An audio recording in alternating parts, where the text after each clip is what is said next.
반갑습니다. 예, 반갑습니다. 네, 반갑습니다. 네. 오늘은 이번 4월 5일 치러지는 울산광역시 교육감 보궐선거 김주홍 후보님을 모시고 여러 가지 이야기를 들어보는 시간을 갖도록 하겠습니다. 먼저 간단하게 출마의 변이랄까 이런 이야기 좀 해주시죠. 예. 아시다시피 저는 작년 6월 1일 제8회 동시지방선거에 교육감 후보로 출마했다가 낙선했습니다.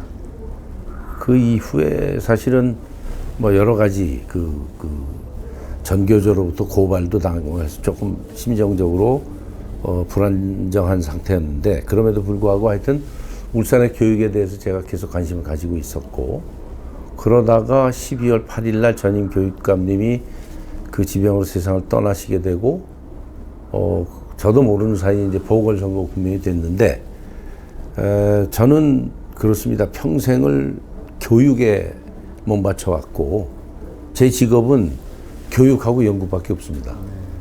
제가 육군사관학교 교수부에서 교수를 처음 교수직을 시작해서 지금까지 39년 동안 대학 강단을 떠나지 않고 있었고, 그 결과가 사실은 울산 교육을 위기로 진단하고 이것을 구하기 위해서 저의 모든 것을 걸고 한번 도전을 해보겠다라고 하는 생각을 갖게 된 결정적인 계기는 그런 39년간의 대학교단의 경험이었습니다. 울산대학으로 제가 온 지는 한 26년 됐는데, 27년째지만 그 과정에서 느꼈던 것은 뭔가 모르는 그 고등학교 교실에 혼란이 있는 것을 확인을 했고, 그러면서 점점 학교 초, 중등 교육 전체가 다 지금 어려워지고 있구나 하는 걸 느꼈고, 여기서 뭔가 새로운 그 전환점을 찾지 못하면 울산의 교육의 미래가 없겠다라고 하는 위기의식도 저를 공감을 했고요. 그래서 이제 다시 제가 보궐선거라도 출마를 하고 거기서 새로운 모색을 울산 시민 여러분들과 함께 해야 되겠다는 생각을 했고, 그래서 이번에 다시 출마를 하는 모습을 보이게 됐습니다. 네. 뭐 여러 가지 상황을 보면 이런 어떻게 보면 좀 극적인 이 선거가 지금 결과가 됐는데요. 다시 상황인 만큼 다시 김주홍 후보를 불러냈다, 소환했다, 뭐 이렇게 봐도 되겠네요. 그런 측면이 있죠. 네, 그렇습니다. 네. 그리고 이번에는 지금 그 각 선거 캠프에 양자 구도가 됐는데요. 우리 경산일보 TV에서 그 각 캠프에서 좀 질문하고 싶은 거, 좀 뭐 아주 좀 아픈 질문이랄까, 일반 시민들의 시각뿐만 아니라 좀 전문가적인 또 이 내부적으로 깊이 좀 이 내용을 알 수 있는 그런 아픈 질문을 좀 해달라고 제가 부탁을 드렸고요. 그 아픈 질문 5개를 제가 갖고 왔습니다. 네, 아픈 질문 5개를 질문하도록 그렇게 하겠습니다. 첫째 질문은요.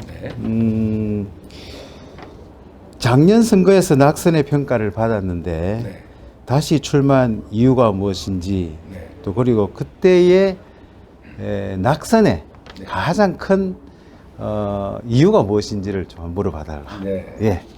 우선 지난번 선거는 제가 우선 너무 늦게 나갈 수밖에 없는 상황이었고, 그리고 그 선거 준비 기간이 워낙 짧아서 사실은 이렇다 할 어떤 그 선거운동다운 선거운동을 못했죠.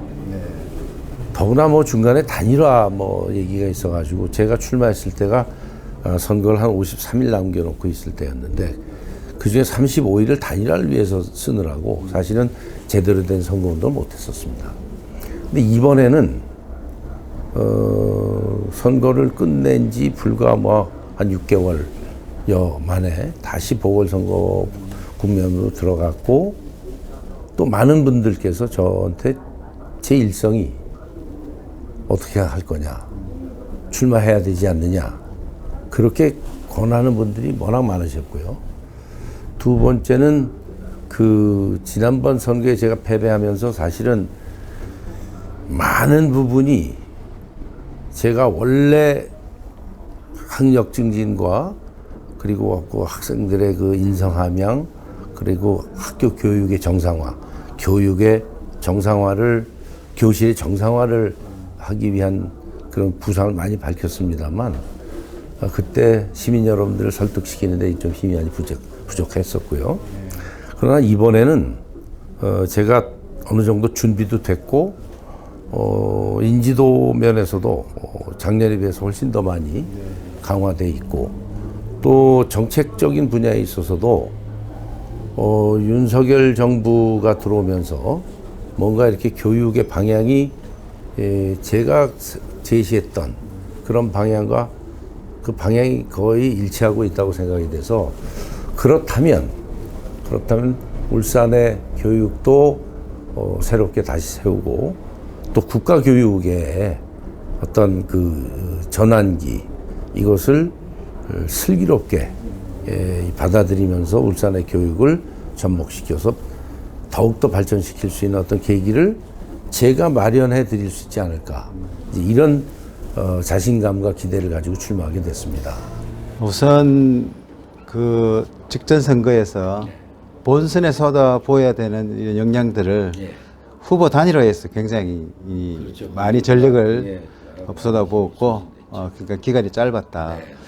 이번 선거는 또 어떤 측면에서 보면 굉장히 그 기간이 짧아져 버렸는 게 이성걸 후보가 뭐 이렇게 여러 가지 이유로 자진 사퇴하는 바람에 좀 그런 측면에서 보면 굉장히 좀 유리한 고지에서 싸울 수 있는 분위기가 마련됐다라고 봐도 되겠네요.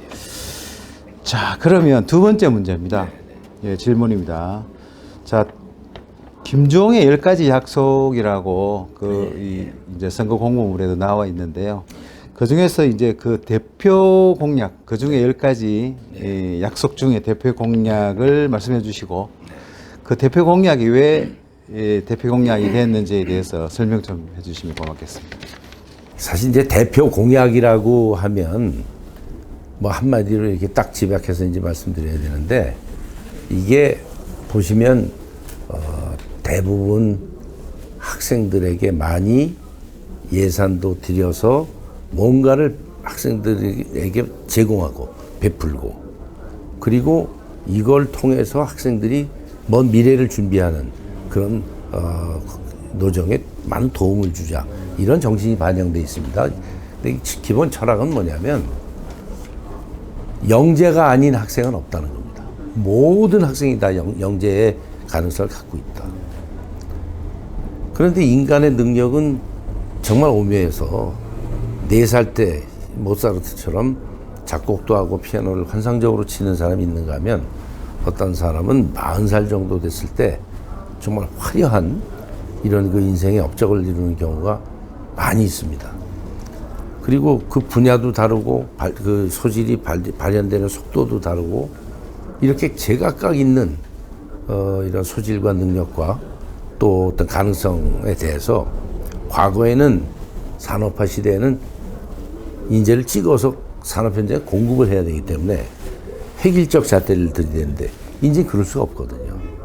이제는 한 사람 한 사람의 학생의 개인적인 적성, 소질, 능력, 그리고 환경과 미래에 대한 이 어떤 가능성까지 포괄적으로 반영하는 맞춤형 교육을 해야 되겠다. 그리고 그 맞춤형 교육의 출발은 인성 함양과 그 다음에 체력 증진을 통해서 이것이 두뇌 활동을 활성화시키는 이런 방향으로 가야 되겠다. 여기에 초점을 두고 있습니다. 그래서 제일 대표적인 공약이라고 그러면 제가 월 10만 원에 체육 활동을 지원하는 이런 예산이 있고 연 10만 원에 문화 활동을 지원하는 그런 예산이 있는데 이거를 울산페이 또는 바우처 형식으로 학생들에게 주겠다는 겁니다. 신체 활동이 왕성하면 두뇌 활동이 매우 왕성해진다고 하는 건 과학적으로 입증이 됐습니다. 그리고 예술, 그러니까 음악 미술뿐만이 아니라 문학이나 또는 체육 활동에 있어서도 이것이 인간이 그 성장하는 과정에서 규칙을 지키고 남을 인정하고 그러면서 뭔가 인성을 함양하는데 굉장히 도움이 된다. 이것도 이미 밝혀진 사실이고요. 그러면 이것을 어려서부터 이것을 경험하게 하고 그 분야에 투자를 해주면 이 학생들의 미래에 굉장히 긍정적인 효과가 올 것이다. 이렇게 우리가 기대할 수 있지 않습니까? 그래서 이제 월 10만 원씩의 체육 바우처, 연 10만 원씩의 문화 바우처를 주겠다는데 이 예산이 만만치 않습니다. 그렇죠. 그게 10만 원씩 주는 경우에 한 1,440억이 드는데 이렇게 하면 이제 엄청난 퍼주기다 이렇게 얘기를 할 텐데 이게 이제 여러 가지 요소를 고려하면 한 3,400억 정도로 해서 교육청이 부담할 수가 있다. 그래서 이제 우리가 급식도 그 시와 교육청이 반반 부담을 하거든요. 이 비용도 그렇게 부담을 하고 그 다음에 이거는 꼭 쓰는 사람만 이렇게 그 비용이 나갈 수 있도록 누구에게나 다 10만 원씩 주는 게 아니고 자기가 그 활동을 하는 경우에만 지급하는 그런 형식이 된다면 한 3,400억 정도의 예산을 교육청이 대고 또 지방자치단체가 나머지를 보완을 하면 가능하지 않겠느냐. 그러면 학생들은 어려서부터 그런 문화적인 소양, 그다음에 체력이 증진되면서 이제 크면서부터 열심히 공부할 수 있는 기본적인 체력도 갖추고 그렇게 해서 미래에 정말 어려운 미래에 대비하는 교육을 할 때 이것이 힘이 된다. 이제 저는 이렇게 생각하고 있는 거죠. 그게 대표적인 공약이라고 볼 수 있습니다. 대표 공약이라고 이제 들어보면 우선 우리 김주홍 후보 같은 경우에는 여러 가지 문화라든지 뇌수라든지 여러 가지 가치를 또 학습 위주 또 내지는 공부 잘하는 학생을 길러내는 쪽이라고 생각을 많이 하고 있는데 어떻게 대표 공약이 좀 들어보니까 체력 위주 또 아니면 또 문화적인 소양 이런 부분들을 기초를 다지겠다 이렇게 하는 말씀인데 결국은 그렇게 해서 학습을 잘하는 공부를 잘하는 학생을 기르겠다 이런 내용과도 맞아떨어지겠죠. 그렇죠. 왜냐하면 우리는 이제 음악 미술 다 포기하고 있거든요. 심지어 체육도 포기하고 있습니다. 근데 제가 미국을 가서 이렇게 보니까 아니에요. 거기는 음악 미술이 그냥 수업 그 클래스로 여전히 중요하고 그러니까 우리의 국영수와 거의 비중이 같고요. 오히려 음악 클래스는 거기 들어가려면 엄청난 경쟁을 뚫고 들어가야 됩니다. 같은 학교 안에서도. 그리고 거기서 자기가 그 연주 실력을 인정받기 위해서는 시향에 그 바이올리니스트한테 가서 바이올린 레슨도 받고 또 이 색소폰 같은 걸 부는 학생들은 색소폰 전문가한테 가서 레슨을 받고 할 정도로 그렇게 하는 걸 봤어요. 그래서 이게 왜 이런 차이가 있을까? 우리는 왜 입시 위주로 가서 그걸 다 포기하는데 얘네들은 여전히 이거를 하고 있을까를 봤더니 기본적인 철학이 다른 거예요. 걔네들은 그걸 통해서 인성도 함양하고 스포츠 활동을 통해서 체력을 증진시켜가지고 진짜 공부할 때 우리는 사실은 초등학교 때 열심히 공부하고 중학교 때 열심히 공부하고 고등학교 때 입시를 보지만 걔네는 그때 거의 설렁설렁 하는 것 같지만 그런 활동을 통해서 에너지를 축적한 다음에 대학에 오면요 거의 체력적으로 우리가 안 됩니다. 이게 공부하는 실력이 안 되는 게 아니고 체력이 안 돼서 결국은 체력이 안 되니까 심리적으로 불안하고 해서 이게 안 되는 거예요. 아, 여기 있구나, 답이. 그네들은 그렇게 하고도 굉장히 즐겁게 살아가는데 우리는 대학 때까지 그렇게 열심히 공부해 놓고는 사는 데서 만족을 못 느끼지 않습니까?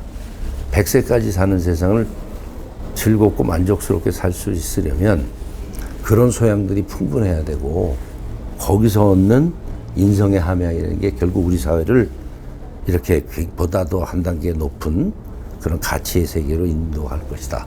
저는 확신하고 있습니다.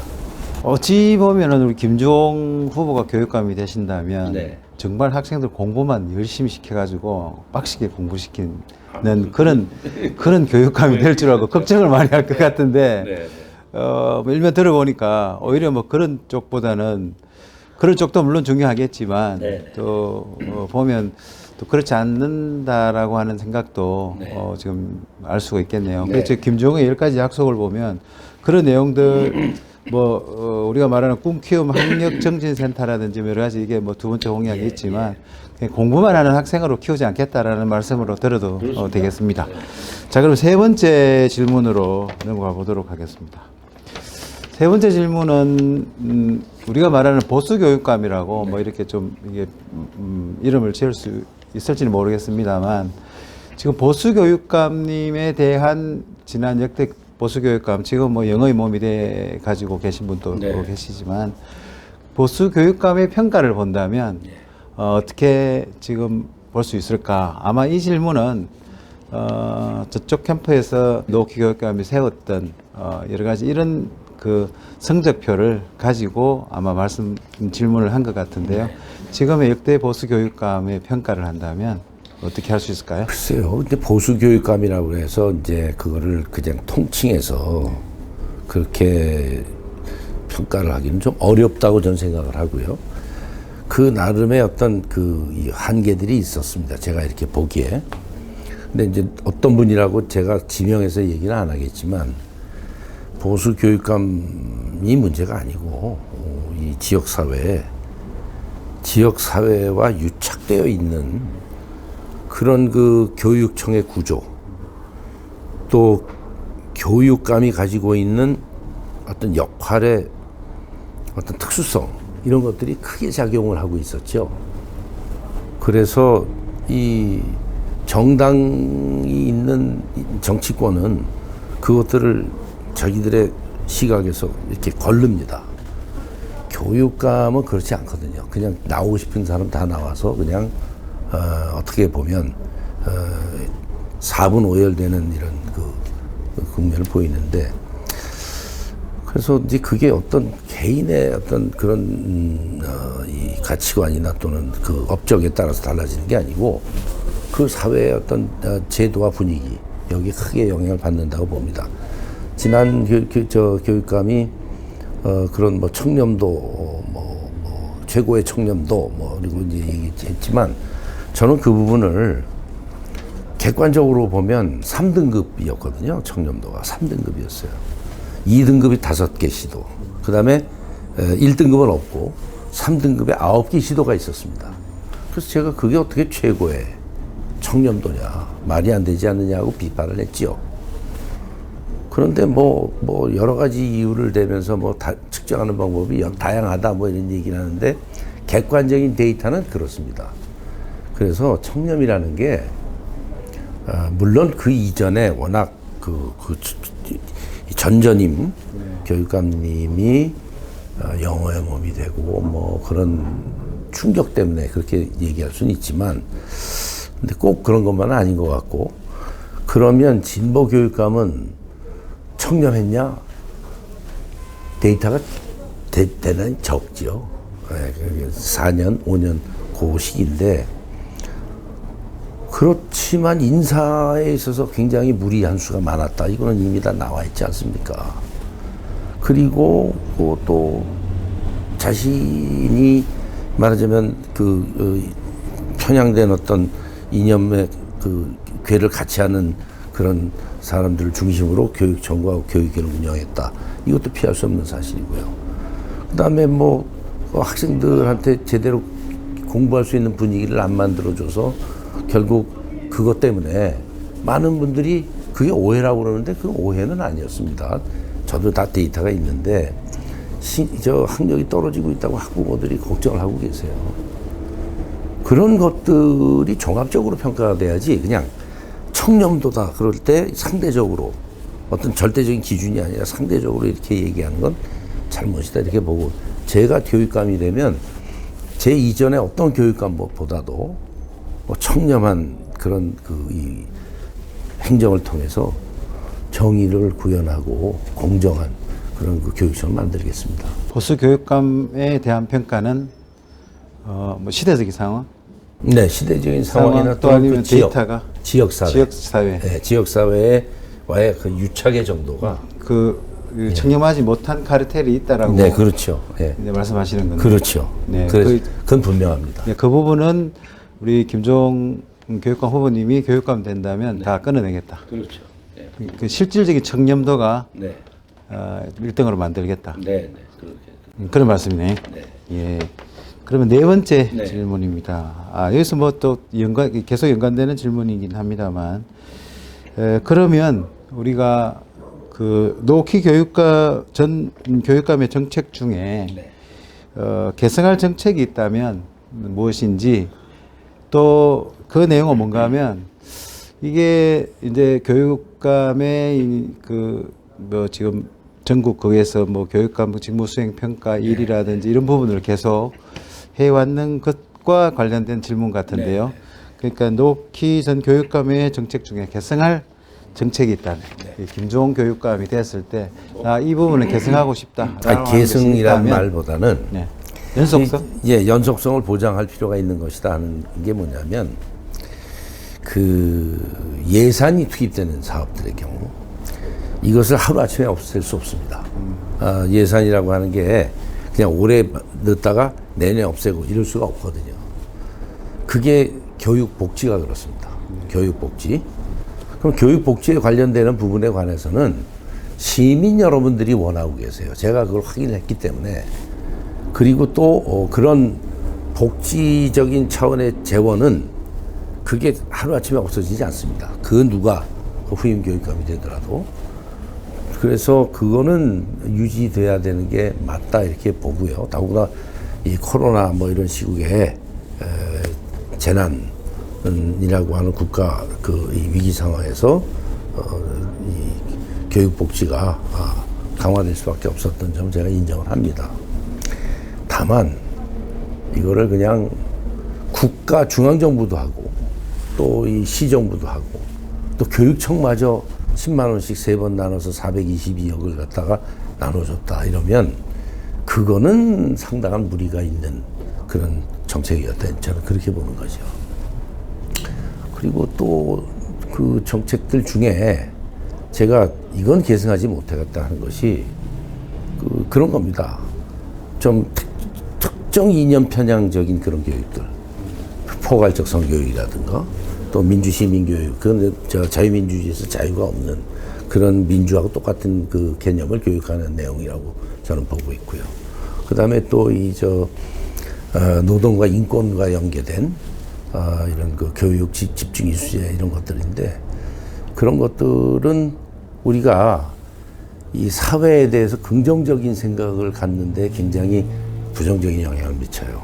그래서 그런 부분들은 좀 많이 개선해야 되는 부분이라고 보고, 그래서 이제 교육복지는 이 계속성을 유지하되 다른 부분들은 손을 봐야 될 부분이 많다. 이렇게 질문에 대한 답은 개성해야 될 정책이나 뭐 여러 가지 이런 상황이 있다면 교육복지 부분에 대해서만큼은 좀 계속해야 되는다. 그러니까 교육복지 정책 중에 예를 들어서 이제 전 노키 교육감의 교육복지 정책에서 공감했던 정책이 그러면 계셨네? 아니 뭐 공감이라기보다는 아까도 제가 설명드렸습니다만 그게 일단 한번 지급되기 시작하면 그게 모든 국가가 고민하고 있는 부분입니다. 복지의 어떤 항목이 지급되기 시작하면 그 다음 해가 되면 그게 권리가 됩니다. 그래서 그걸 줄이기가 너무너무 힘이 들어요. 국가가 그거를 힘들다고 안 하는 경우에 폭동까지 일어나는 경우도 다른 나라들은 있었습니다. 그래서 이제 그런 부분들은 가능하면 계속성을 유지해 주는 게 좋겠다. 이제 그런 얘기죠. 네, 제가 생각하기에는. 그러면 5번째 질문입니다. 지금 있는 이 상대 후보 공약 중에 칭찬하고 싶은 것이 있다면, 어떻게 보면 이게 좀 아픈 질문인 것 같습니다만 상당히 오히려 또 이게 어려운 질문 같아요. 칭찬해주고 싶은 공약. 공약 분석 다 해봤을 거고요. 그렇죠. 해봤는데 제 입장에서는 뭐 그렇게 뚜렷하게 이렇게 칭찬해 줄 만한 게 좀 없었던 게 뭐냐면 첫 번째로 나오는 게 노키 전 교육감을 그걸 계승하는 거예요. 그래서 그러면 이분은 결국 노키 교육감에 대한 어떤 동정 여론이나 뭐 이런 것들에 기대서 교육감을 하시려는 거 아니냐, 이제 이런 생각을 자꾸 하게 되고, 과연 역사의 수레바퀴를 뒤로 돌린 것이 가능할까? 그렇지 않을 거거든요. 그 6개월 전하고 지금하고 이제 시차가 있긴 하지만, 상황은 엄청나게 변화되고 있고, 그래서 뭔가 새로운 비전이 제시됐으면 했는데, 사실은 새로운 비전이 되신 건 별로 없었습니다. 칭찬해 줄 만한 공약은 없었다. 막 그렇게 야박하고 싶진 않은데, 지금 딱히 생각나는 건 없네요. 예. 자, 그러면 마지막에 이제 6번째 질문인데요. 저 원래 5개 질문이었는데, 그러면 또 계속 연결되지만 재선에 성공했던 우리 전 노키 교육감의 어떤 점이 유권자들이 그때 재선까지 오게 했을까? 제가 그걸 분석을 했습니다. 한다면. 예, 분석을 했는데, 우선 노키 교육감의 운이 좋았다. 그게 뭐냐면 코로나 때문에 학부모들이 학교에 학생들이 안 가는 상황이 계속됐었고, 그래서 교육청의 정책에 대한 정확한 인식을 갖기가 부족한 그런 상황이었습니다. 그런 상황에서 재난지원금을 교육청에서는 최초로 학생들에게 10만 원씩 3번을 주게 됐는데, 이것이 거의 결정적인 그 지지를 가져오게 됐던 걸로 이렇게 분석이 되고, 그 이면에는 또 뭐가 있느냐면 기존의 학부모회를 다 해체하고 이 노키 교육감을 중심으로 한 학부모회를 이렇게 구축을 했습니다. 그래서 이분들에 의해서 소위 노키 하는 그런 그 분위기가 만들어지게 됐고, 결과적으로 이제 그게 상당한 정도의 그 어떤 그 선거에 있어서의 그 버팀목이 됐다, 이제 이렇게 보고, 그것도 나름대로 막 기술이고 그 경력이고 자신의 장점이라고 볼 수 있는 것이죠. 그런 부분에 많은 시민들이 공감을 한 것도 또한 사실이고, 저처럼 공부를 시킵시다, 예산을 합리화합시다, 이렇게 하는 것이 오히려 더 부담스럽게 느껴지는 그런 선거가 지난번이었다고 봐서, 이제 그런 부분에 시민 여러분들이 많이 좀 지지를 더 보냈던 거 아닌가 하는 그런 생각을 갖고 있습니다. 예, 여러 가지 질문에 답변 감사드리고요. 마지막으로 간단하게 우리 시민들에게 김주홍을 선택해 주십시오라고 하신다면 간단하게 말씀해 주십시오. 결국 우리 청소년들이 결국 미래를 대비해서 나가야 됩니다. 그때 중요한 것이 인성교육이고, 그리고 미래를 대비한 미래의 소위 4차 산업혁명 사회에 대비한 미래교육입니다. 이 두 가지를 할 수 있는 교육감은 저 김주홍밖에 없습니다. 제가 미래교육을 제일 먼저 얘기했고요. 지금 보이는 직업 중에 70%가 없어지는 사회가 오게 된다. 여기에 맞춰서 우리가 청소년을 교육하지 않으면 교육의 미래는 없다, 이렇게 주장을 했기 때문에 이것을 할 수 있는 유일한 후보, 이것을 할 수 있는 가장 우수한 후보, 저를 지지해 주시면 저 김주홍이 울산의 교육을 그야말로 올바르게 세워서 우리나라에서 최고의 교육특별시를 만들겠습니다. 네. 감사합니다. 감사합니다. 네. 지금까지 울산광역시 교육감 후보, 우리 김주홍 후보와 교육감으로서 어떻게 역할을 펼쳐 나갈 것인지, 또 공약 사항과 또 앞으로 여러 가지 상황들을 유권자들, 시민들에게 말씀하는 그런 시간을 가져봤습니다. 대단히 감사합니다. 네, 고맙습니다. 예, 감사합니다. 네, 감사합니다. 예, 네.